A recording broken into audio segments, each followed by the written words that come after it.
የአፍሪካ ልማት አዲስ አጋርነት ኔፓድ 32ኛ የመሪዎች ጉባኤ ተካሄደ። የኢትዮጵያ ብሔራዊ ምርጫ ቦርድ በአንድነትና በመኢአድ ፓርቲዎች ጉዳይ ላይ የመጨረሻ ውሳኔ ሰጠ።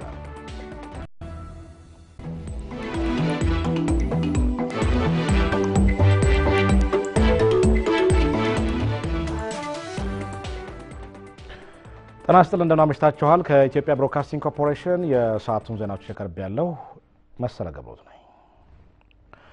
ኢትዮጵያና ኢንዶኔዥያ በቀጣይ በኢኮኖሚያዊ ፖለቲካዊና ማህበራዊ ጉዳይ ዘርፍ አብሮ ለመስራት የሚያስችላቸውን የሁለትዮሽ ስምምነት ተፈራረሙ።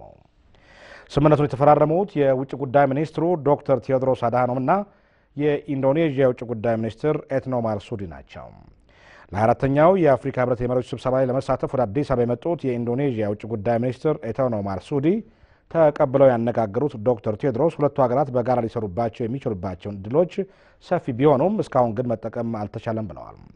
አሁን የተደረገው ስምምነትም በቀጣይ ኢትዮጵያና ኢንዶኔዥያ በንግድና ኢንቨስትመንት መስክ ያላቸውን ግንኙነት ለማጠናከር በር የከፈተ ነው ብለዋል። በጃካርታ በደቡብ ንግድና ኢንቨስትመንት ለማሳደግ ከሁለት ወራት በኋላ በሚካሄደው ስብሰባ ላይም ኢትዮጵያ እንድትሳተፍ የውጭ ጉዳይ ሚኒስትሩ መጠራታቸውን ዶክተር ቴዎድሮስ ተናግረዋል። አዲስ አበባን ለመጀመሪያ ጊዜ እንደጎበኙ የተናገሩት የኢንዶኔዥያ የውጭ ጉዳይ ሚኒስትር ኤትኖ ማርሱዲ በሁለቱ ሀገራት የተፈረመው የመግባቢያ ስምምነት ሀገራቸው ከኢትዮጵያ ጋር መፍጠር ለምትፈልገው መልካም ግንኙነት መሰረት ጣለ ነው ብለዋል። ሪፖርተራችን አስማማየ ነው እንደዘገበው።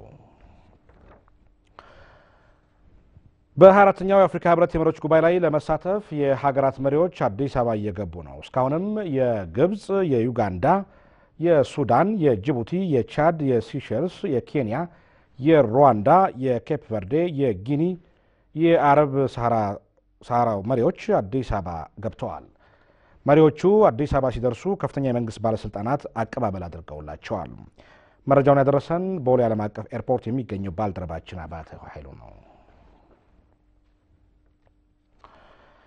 የአፍሪካ ሀገራትን ኢኮኖሚያዊ ውህደትን ለማፋጠን እንዲቻል በመሰረተ ልማት ዝርጋታ ትኩረት ሰጥቶ ሊሰራ እንደሚገባ የአፍሪካ ልማት አዲስ አጋርነት ኔፓድ ሊቀመንበር የሴኔጋሉ ፕሬዝዳንት ማኪ ሳል ገለጹ።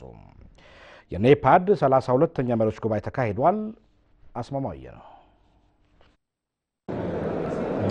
የአፍሪካ ህብረት የኢኮኖሚ ልማት ፕሮግራም አንዱ አካል የሆነው ለአፍሪካ ልማት አዲስ አጋርነት ኔፓድ በአውሮፓውያኑ 2001 ሉሳካ ዛምቢያ በተካሄደው የመሪዎቹ ጉባኤ ነበር እንዲመሰረት የተደረገው። ከዚህ ጊዜ ጀምሮ የአፍሪካ ሀገራትን ኢኮኖሚያዊ ትብብርና ውህደት ማፋጠን የሚያስችሉ አዳዲስ ፖሊሲዎችና ፕሮግራሞችን ለአፍሪካ ልማት አዲስ አጋርነት ኔፓድ በመንደፍ ተግባራዊ እንዲደረጉ ሲሰራ ቆይቷል። ኢትዮጵያን ጨምሮ 20 አባል ሀገራት በተሳተፉበት 32ኛው ለአፍሪካ ልማት አዲስ አጋርነት ኔፓድ የመሪዎች ጉባኤ ላይ የኔፓድ ሊቀመንበር የሴኔጋሉ ፕሬዝዳንት ማኪ ሳል የአፍሪካን እድገት ለማፋጠን በሚያስችሉ የመሰረተ ልማት፣ የግብርናና አፍሪካ ከሌሎች ክፍለ አህጉራት ጋር የሚኖራት ግንኙነት ማጠናከር ላይ ኔፓድ ቅድሚያ ሰጥቶ እየሰራ ነው ብለዋል። ለአፍሪካ ሀገራት ኢኮኖሚያዊ ውህደት ተግባራዊ መሆን ትልቅ ድርሻ ባለው አህጉሪቱን በሚያስተሳስር የመሰረተ ልማት አውታር ዝርጋታ ላይም ባለፉት 2 ዓመታት ስኬት ተመዝግቧል ብለዋል ፕሬዝዳንት ማኪ ሳል። የኔፓድ ዋነኛ ፕሮግራም በሆነው የመሰረተ ልማት ፕሮጀክት ባለፉት 2 ዓመታት ውጤት ማስመዝገብ ችለናል። ይህ ደግሞ የአህጉሪቱን ኢኮኖሚያዊ ውህደት ለማፋጠን ያለመ ስትራቴጂ ነው። አሁን ሁለተኛውን ምዕራፍ የመሰረተ ልማት ፕሮጀክት ተግባራዊ እናደርጋለን። በትራንስፖርት፣ በኃይልና በኢንፎርሜሽን ቴክኖሎጂ ዘርፍም በቀጣይ ቅድሚያ ሰጥተን በትኩረት እንሰራለን። የአፍሪካ ህብረት ኮሚሽን ሊቀመንበር ዶክተር ኒኮሳዛና ዲላሚኒ ዙማ በበኩላቸው አፍሪካ የቀጣይ 50 ዓመት የልማት ስትራቴጂ የሆነው የ2063 አጀንዳ ውጤታማ እንዲሆን ኔፓድ ትልቅ ሚና መጫወት ይኖርበታል ብለዋል። በእርግጥ በርካታ አካላት አጀንዳ 2063ን ተግባራዊ በማድረግ ረገድ ተሳትፎ ይኖራቸዋል። ይህንን በሙሉ አቅም ተግባራዊ በማድረግ በኩልም ከወዲሁ ዝግጅት ማድረግ ያስፈልጋል። በተቋማዊ በኩልም ደግሞ እንደ ኔፓድ ያሉ አካላት ትልቅ ሚና ማበርከት ይኖርባቸዋል። 24ኛው የአፍሪካ ህብረት የመሪዎች ጉባኤ የሴቶችን የልማት ተጠቃሚነትና የአመራር ተሳትፎ ማሳደግ በሚል መሪ ቃል ነው የሚካሄደው። በዚህ መሰረትም 32ኛው ለአፍሪካ ልማት አዲስ አጋርነት ኔፓድ የመሪዎች ጉባኤም በአህጉሪቱ ያሉ ሴቶችን የልማት ተጠቃሚነትና የአመራር ተሳትፎ ለማሳደግ በተሰሩ ስራዎች ላይ ትኩረት ሰጥቶ ተወያይቷል። የ2063 የአፍሪካ ህብረት የልማት አጀንዳም እንዲሁም የኢቦላ ቫይረስን ለመከላከል የአፍሪካ ህብረት የወሰዳቸው እርምጃዎችና ኔፓድ ያደረገው ድጋፍም ለአፍሪካ ልማት አዲስ አጋርነት ኔፓድ በ32ኛው የመሪዎቹ ጉባኤው ሌላው ትኩረት ሰጥቶ የተወያየበት ርዕስ ነው። በሌላ ዜና የአፍሪካ ህብረት ጉባኤ ሀገራት በሴቶች ጉዳይ ዙሪያ ያወጧቸው ፖሊሲዎች ተፈጻሚ በሚሆኑበት መንገድ ዙሪያ ይመክራል። ኢትዮጵያም በሴቶች የጤና የትምህርትና ግብርና ዘርፍ ተሳትፎ ያገኘችውን ልምድ በጉባኤው እንደምታካፍል ይጠበቃል። የሴቶችን አቅም በማጎልበት በልማት ተሳታፊነት ጠቃሚ በማድረግ የኢጋድን 2063 እቅዶችን ማሳካት በሚል መሪ ቃል የህብረቱ መሪዎች ጉባኤ ነገ ይመክራል። ሰላማዊት ካሳ ከ20 ዓመታት በፊት በቻይና ቤጂንግ 189 የሚሆኑ የመንግስታቱ ድርጅት አባል ሀገራት የቤጂንግ ድንጋጌን አጽድቀዋል። The Beijing Declaration was a landmark on the road to women's empowerment. የቤጂንግ ድንጋጌ በዓለም የሴቶችን አቅም ለማጠናከር ለሚወሰዱት እርምጃዎች መሰረት ይጣላል። ሀገራት በሴቶች ዙሪያ የሚያወጧቸውን ፖሊሲዎችንም ለመቅረጽ አግዟል። የአፍሪካ ህብረት አባል ሀገራትም በጾታ እኩልነት ጉዳይ ላይ ትኩረት ያደረገውን የማፑቶ ፕሮቶኮልን እንደ አውሮፓውያኑ በ2003 ዓመተ ምህረት አጽድቀዋል። በቀጣዩ ዓመት ማለትም እንደ አውሮፓውያኑ በ2004 በጾታ እኩልነት እንዲሁም ደግሞ የሴቶችን አቅም ማጎልበት ላይ ትኩረት አድርገው ሲሰሩ የነበሩ ስራዎች የበለጠ የሚጠናከሩበትን መንገድ የከፈተውን የሶልመን ድንጋጌን አጽድቀዋል። ምንም እንኳን በዓለም አቀፍ ደረጃም ሆነ በአፍሪካ የጾታ እኩልነትን የሚመለከቱ ድንጋጌዎች ቢወጡ አሁንም ሴቶች በኢኮኖሚ ያላቸውን ሚና ያክል ተጠቃሚ አልሆኑም። በአሁኑ ወቅት በአፍሪካ በግብርና 70% የሚሆነው የጉልበት ስራ በሴቶች ቢከናወንም ተጠቃሚነታቸው ግን በእጅጉ አነስተኛ ነው። በትምህርትም በአፍሪካ ካሉ ከ15 ዓመት በላይ ሴቶች ግማሹ ማንበብና መጻፍ አይችሉም። በወሊድ ምክንያት ህይወታቸውን የሚያጡ እናቶች ቁጥርም ከሌላው የዓለም ክፍል አንጻር ከፍተኛ ነው። ግርዛት፣ የጾታ ጥቃትና ሌሎች ማህበራዊ ችግሮችም በአፍሪካ አሁንም በሴቶች ላይ የሚደቀኑ እንቅፋቶች ናቸው። በእርግጥም ሴቶችን የተመለከቱ ፖሊሲዎችንና ህጎችን በማውጣት በኩል ጥሩ መሻሻሎች ይስተዋላሉ። እነዚህ ፖሊሲዎች ወደ ተግባር መተርጎም ላይ ግን አሁንም ብዙ ክፍተቶች አሉ። 24ኛው የአፍሪካ ህብረት ጉባኤም ሀገራት የሴቶችን ችግሮች ለመፍታትና አቅማቸውን ለማጠናከር የወሰዷቸውን እርምጃዎችና ያገኟቸውን ልምዶች የሚለዋወጡበት መድረክ ይሆናል። Here in Ethiopia they have a progressive land policy, women own land. በኢትዮጵያ ያለው የመሬት ፖሊሲ ሴቶች የመሬት ባለቤት እንዲሆኑ ያስቻለ ነው። መሬት የቤተሰብም ቢሆን ሴቶች እኩል ተጠቃሚ ናቸው። እንደዚህ አይነት ልምዶችን መለዋወጥና ተግባር ስንችል ነው ለውጥ የምናመጣው። የእናቶችን ሞት በመቀነስና የህፃናትን ሞት በመቀነስ ረገድ ትልቅ አቺቭመንት አላት። ባለፉት 5 ዓመታት ከተፈጠሩት የስራ እድሎች ውስጥ ወደ 40% ሴቶች ናቸው። ኢትዮጵያ በግብርናው ዘርፍም እንደዚሁም ከግብርናው ውጭ ባሉ ዘርፍም እንደዚሁም በጥቃቅንና አነስተኛ የሴቶች ተሳትፎ ምን ላይ ነው የሚለው ለማሳየት ከሌሎች ሀገሮች በቂ ተምሳሌት ነች። የሴቶችን አቅም በማጠናከር በሀገራት ልማት ተሳታፊና ተጠቃሚ በማድረግ የአጀንዳ 2063 እቅዶችን ማሳካት በሚል መሪ ቃል የሚካሄደው 24ኛው የአፍሪካ ህብረት የመሪዎች ጉባኤ በቀጣዩ የሀገሪቱ 50 ዓመት እቅድ ውስጥ ሴቶችን በበለጠ ማሳተፍ የሚቻልበት መንገድ ዙሪያ ይመክራል። ወደ ምርጫ ነክ ዜናዎች አልፋለሁ። ችግራቸውን እንዲፈቱ ተደጋጋሚ የጊዜ ገደብ በመስጠት የአንድነትና የመኢአድ ፓርቲዎችን ጉዳይ ሲመረምር የቆየው የኢትዮጵያ ብሔራዊ ምርጫ ቦርድ የመጨረሻ ውሳኔ ሰጠ። በፓርቲዎቹ ገደብ መሰረት ለችግራቸው ልባት ለመስጠት ተንቀሳቅሰዋል ላላቸው በአቶ ትግስቱ አወል ለሚመራው የአንድነት ቡድንና በአቶ አበባው መሐሪ ለሚመራው የመኢአድ ቡድን ቦርዱ በአስቸኳይ ስብሰባው ህጋዊ ዕውቅና ሰጥቷል። አብዲ ከማል ተጨማሪ ዘገባ አለው። የኢትዮጵያ ብሔራዊ ምርጫ ቦርድ በአንድነትና በመኢአድ ፓርቲዎች የተፈጸመውን የህግ ጥሰት በፓርቲዎቹ ገደብና በፖለቲካ ፓርቲዎች የምዝገባ አዋጅ መሰረት ሲመረምር ቆይቷል። በዚህ መሰረትም በእናቶ በላይ ፈቃዱ የሚመራው የአንድነት ቡድን ከፓርቲው ህገ ደንብ ውጭ አመራር ምርጫ ማካሄዱን የጠቅላላ ጉባኤ ሪፖርት በህጉ መሰረት ሳያሳውቅ ለ7 ወራት መቆየቱን ቦርዱ በሰጠው ተደጋጋሚ የጊዜ ገደብም ችግሩን በህጉ መሰረት ለመፍታት አለመንቀሳቀሱን ቦርዱ ቡድኑ ፈጽሟቸዋል ካላቸው የህግ ጥሰቶች መካከል ይጠቀሳሉ። በአንጻሩ በእነ ትግስቱ አወል የሚመራው ቡድን የፓርቲውን መተዳደሪያ ህገ ደንብ መነሻ አድርጎ ደንብ ይከበር የሚልና ችግሩን በጋራ በህገ ደንቡ መሰረት ለመፍታትና ቦርዱ ባቀረበው ቀነ ገደብ ልባት ለማምጣት የተንቀሳቀሰ እንዲሁም ከ239 የጠቅላላ ጉባኤ አባላት 193ቱ በተገኙበት ጥር 16 ጠቅላላ ጉባኤ አካሄዶ ሪፖርቱን ለቦርዱ ማቅረቡን ገልጿል። በመሆኑም የፓርቲውን ህልውና ለማስቀጠል ሲባል ቦርዱ በእነ ትግስቱ አወል ለሚመራው የአንድነት ቡድን ዕውቅና እንዲሰጠው መወሰኑን ያስታወቀው ፓርቲውን ህልውና አመራሮች ከሚፈጥሩት አለመግባባት ለይቶ መመልከት አስፈላጊ በመሆኑ ፓርቲው በዚህ ሁኔታ እንዲቀጥል መፍቀድ የበለጠ እንዲጎዳ ስለሚያደርግ ፓርቲው እንደ ተቋም ከአመራሮች ባሻገር የህግ ሰውነት ያለው ተቋም እንደመሆኑ መጠን አባላትና ደጋፊዎች ያሉት ተብሎ ስለሚታመን የፓርቲውን ህልውና ለማስቀጠል ሲባልና ፓርቲውን በመምራት ወደ ምርጫ የሚገባ አመራር ስለሚያስፈልግ ከላይ በተመለከቱ ዝርዝር ምክንያቶች የአቶ በላይ ፈቃዱ ቡድን በርካታ የህግ ጥሰቶችን የፈጸመ በመሆኑ አሁንም በዚህ ተግባሩ የቀጠለ በመሆኑ በሌላ በኩል ደግሞ የአቶ ትግስቱ አወሉ ቡድን ህግን በማክበር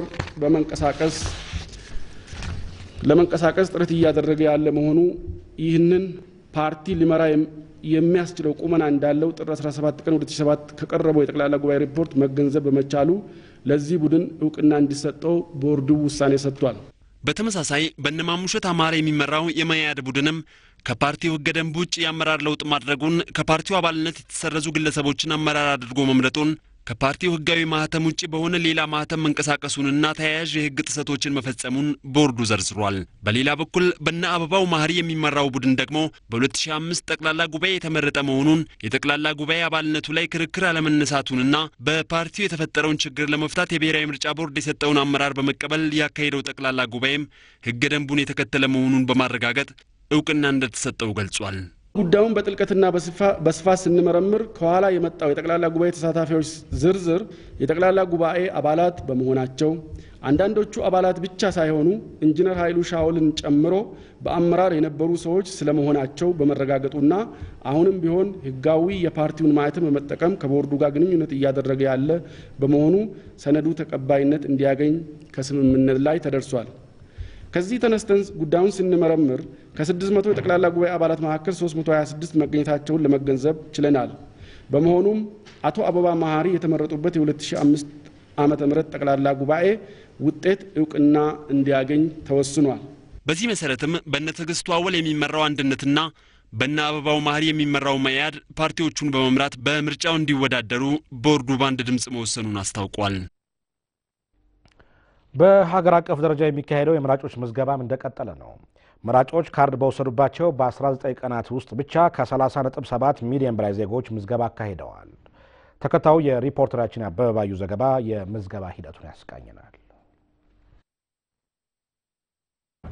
የመራጮች ምዝገባ እንግዲህ ከጥር 1 ጀምሮ እስከ የካቲት 12 ድረስ በተለያዩ ሀገሪቱ አካባቢዎች እየተከናወነ ነው የሚገኘው። የኢትዮጵያ ብሮድካስቲንግ ኮርፖሬሽንም ይህንን የምዝገባ ሂደት በተለያዩ ጊዜያት ሲያቀርብ ቆይቷል።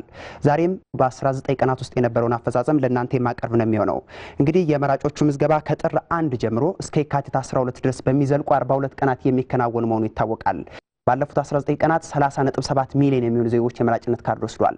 ይህንን በጾታ ከፋፍለን ለመመልከት ስንሞክር በአጠቃላይ በ19 ቀናት ውስጥ የተመዘገቡት የወንድ ዜጎች አሃዝ ወደ 16.2 ሚሊዮን አካባቢ ይደርሳል። ሴቶች ደግሞ 14.7 ሚሊዮን ይደርሳሉ። እንግዲህ በክልል ደረጃ ደግሞ ይህንን የመራጮች ምዝገባን ከፋፍለን ለመመልከት ስንሞክር አንዳንድ ክልሎች ከታቀደው በላይ ይሄዱ እንዳሉ መመልከት እንችላለን። በማሳያነት የኢትዮጵያ ሶማሌ ክልልን እንመልከት። በኢትዮጵያ ሶማሌ ክልል 2.16 ሚሊዮን ዜጎች ናቸው የመራጭነት ካርድ ይወስዳሉ ተብሎ የታቀደው። ይሁን እንጂ በ19 ቀናት ውስጥ 2.76 ሚሊዮን ዜጎች የመራጭነት ካርድ ወስደዋል። በመቶኛ ሲገለጽ 127 በመቶ ማለት ነው። ይህ ከታቀደው በላይ ነው። ሌላው የትግራይ ክልል ነው። የትግራይ ክልል በአጠቃላይ በ19 ቀናት ውስጥ 2.11 ሚሊዮን የሚሆኑ ዜጎችን አስመዝግቧል። የታቀደው በ42 ቀናት ውስጥ ማለት ነው 2.02 ሚሊዮን ዜጎችን ለማስመዝገብ ነበር። 104 በመቶን አሳክቷል በ19 ቀናት ውስጥ ብቻ ማለት ነው። ወደ አማራ ክልል ነው የምናልፈው። በአማራ ክልል 8.1 ሚሊዮን ዜጎች ይመዘግባሉ ተብሎ ይጠበቃል። እስካሁን የተመዘገቡት 7.12 ሚሊዮን የሚሆኑ ዜጎች ናቸው። ይህ በመቶኛ ሲሰላ 88 በመቶ ነው። አፋርን ስንመለከት ይመዘግባል ተብሎ የታሰበው ወደ 680 ሺህ አካባቢ ዜጎች ናቸው። እስካሁን የተመዘገበው 620 ሺህ አካባቢ የሚሆኑ ናቸው። ወደ ኦሮሚያ ክልል ነው የምናልፈው። የሚጠበቀው 13.4 ሚሊዮን ዜጎች ይመዘግባሉ ተብሎ ነው። እስካሁን የተመዘገቡት 11.3 ሚሊዮን ዜጎች ናቸው። በመቶኛ ሲሰላ 84 በመቶ እንደማለት ነው።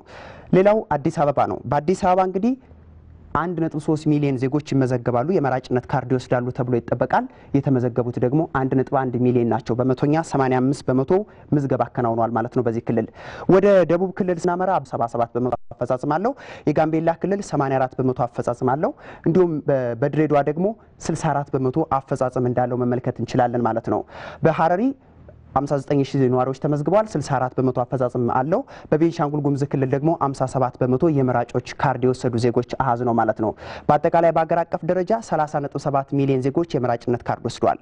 እስከ የካቲት 12 ድረስም 35 ሚሊዮን የሚሆኑ የአገራችን ዜጎች የመራጭነት ካርድ ይወስዳሉ ተብሎ ይጠበቃል። የኢትዮጵያ ብሮድካስቲንግ ኮርፖሬሽንም ይህንን ሂደት የተከታተለ ለእናንተ ማድረሱን የሚቀጥል ይሆናል። ከምርጫ ነክ ዜናዎች ወጣ ስንል ደግሞ የመከላከያ ሰራዊት በሀገሪቱ ለሰፈነው ሰላም ዲሞክራሲና ልማት ጀግንነቱን አጠናክሮ እንደሚቀጥል የመከላከያ ሚኒስትሩ ሲራጅ ፈጌሳ ገለጹ። የዘንድሮ የፌዴሪ የመከላከያ ሰራዊት ቀን ማጠቃለያ በብሔራዊ ደረጃ በምዕራብ እዝ አዘጋጅነት የካቲት 7 በባህር ዳር ከተማ ይከበራል። አብዲ ከማል ተጨማሪ ዘገባ አለው። ላለፉት 2 ዓመታት የተከበረው የፌዴሪ መከላከያ ሰራዊት ቀን በየዓመቱ ሰራዊቱ ባለበት አካባቢ በየ2 ዓመቱ ደግሞ በየአደረጃጀቱ ሲከበር ቆይቶ የማጠቃለያ በዓሉ በተመረጠ እዝ ወይም አየር ኃይል አዘጋጅነት በብሔራዊ ደረጃ ይከበራል። ዘንድሮም በየደረጃው ሲከበር ቆይቶ ማጠቃለያው በምዕራብ እዝ አዘጋጅነት የካቲት 7 በብሔራዊ ደረጃ በባህር ዳር ይከበራል። የፌዴሪ መከላከያ ሚኒስትር አቶ ሲራጅ ፈጌሳ ቀኑን አስመልክተው በሰጡት መግለጫ በዓሉ ሰራዊቱ ህገ መንግስታዊ ስርዓቱን ለመጠበቅ ያነገበው ዝግጁነት ይበልጥ የሚረጋገጥበት ሰማዕታቱም የሚዘከሩበት ነው ብለዋል። እንግዲህ የፌዴሪ መከላከያ ሰራዊትን በመናይበት ጊዜ ህዝባዊ ወገንተኝነት ያለውና ህዝባዊ ባህሪ የተላበሰ ሰራዊት ነው። የዚህ ደግሞ ዋናው መሰረታዊ መነሻው በህገ መንግስቱ የተቀረጸ ሰራዊት ስለሆነ ህገ መንግስታዊ እምነቱ ጽኑና ህገ መንግስታዊ ዕውቀቱ እንደዚሁ ጠንካራ የሆነ ሰራዊት ነው። ለዚህም ነው በሄደበት ቦታ ሁሉ ከራሱ በፊት ህዝብን የሚያስቀድም ከራሱ በፊት ለህዝብ ዓላማ ቅድሚያ የሚሰጥ ሰራዊት የሆነና በህዝብ ተወዳጅና ተፈቃሪ የሆነ ሰራዊት የሚሆነው እንደ ሚኒስትሩ በሀገሪቱ ሁለንተናዊ ስኬቶችም የሰራዊቱ ሚና ጉልህ ነው። ዓለም እንደሚያቀውም ሁላችንም እንደምናቀው ሀገራችን ተከታታይነት ያለው የኢኮኖሚ እድገት ማስመዝገብ ችላለች። በአሁን ወቅትም ፈጣን ከሚባሉት በዓለማችን ውስጥ የተመዘገቡ ያሉት ፈጣን የኢኮኖሚ እድገቶች አንዱ መሆን ችሏል። ሀገራችን ላለፉት 4 ተከታታይ ምርጫዎች ሰላማዊ ምርጫ ማካሄድ ችላለች። የዲሞክራሲ ስርዓትን ግንባታ እያፋጠነች የምትገኝበት ሁኔታ ላይ ትገኛለች። አሁን ደግሞ ለ5ኛው የምርጫ ዝግጅታችን እያጠናቀቅን ያለንበት ሁኔታ ነው ያለው። ስለዚህ ይሄ ማድረግ የተቻለው የፌዴሪ መከላከያ ሰራዊት አስተማማኝ ሰላም በሀገሪቱ ውስጥ እንዲሰፍን መስራት በመቻሉ ነው። ህዝባዊ ባህሪያችንን ጠብቀን ከዘመኑ ጋር እየታደስን ተመራጭ የሰላም ኃይል ሆነን እንቀጥላለን የዘንድሮ በዓል መሪ ጭብጥ ነው። የመሪ ቃሉ መሰረታዊ ሐሳቦችም ህዝባዊና ህገ መንግስታዊ ባህሪ የተላበሰው የፌዴሪ መከላከያ ሰራዊት በየሄደበት ከራሱ በላይ የህዝብ ወገንተኝነቱን የሚያረጋግጥ መሆኑን በየወቅቱ ካለው ሁኔታ ጋር የሚጣጣምና ተልእኮውን የሚፈጽምበት አደረጃጀት ባለቤት መሆኑና ተልእኮውን በጥብቅ ዲሲፕሊን የሚፈጽም እንደሆነ የሚያመለክቱ ናቸው ብለዋል። ከሀገር ውስጥ ባለፈ የፌዴሪ መከላከያ ሰራዊት ባለፉት 20 ዓመታት በተለያዩ ሀገራት የሰላም ማስከበር ተልእኮዎችን በስኬት በመወጣት ውጤታማና ተወዳጅ ሰራዊት ሆኗል። ይህም ከሰራዊቱ ህዝባዊ ባህሪና ከአቅም ግንባታ ስራዎቹ ውጤት የሚመነጭ ነው ብለዋል። በዓሉ በየደረጃው ሲከበርም በሀገሪቱ ለተገኙ የሰላም የዲሞክራሲና የልማት ስኬቶች ደጀን ለሆነው ሰራዊት ህዝቡ ክብሩን እንዲለግስም ጠይቀዋል። አሁን የተቋደስነው ያለነው ሰላም የተቋደስነው ያለነው የልማት ፈጣን እድገት እየመጣ ያለው ሀገራችን ውስጥ አስተማማኝ ሰላም መፍጠር በመቻላችን ነው። ከህብረተሰቡ አብራክ የወጡና ራሳቸውን ያለምንም ቅድመ ሁኔታ የክብር ህይወታቸውን ጭምር የሰው ያስከፈሉት ማለት የፈጠሩት ሰላም ነው። ስለዚህ ሁሉም ህብረተሰብ ተገቢውን ክብር ሊሰጣቸው ይገባል፣ ምስጋናውን ሊያቀርብላቸው ይገባል። ሁሉም ህብረተሰብ ባለበት አካባቢ አብሮ ማክበር አለበት። የፌዴሪ መንግስትና መከላከያ ሚኒስቴርም ሰራዊቱ ለፈጠረው ሀገራዊ ስኬትና ለከፈለው መስዋዕትነት ምስጋናውን ያቀርባል ብለዋል ሚኒስትሩም። በእኔ በኩል የነበሩት የሰዓቱ ዜናዎቻችን እነዚህ ናቸው። መልካም ቆይታ።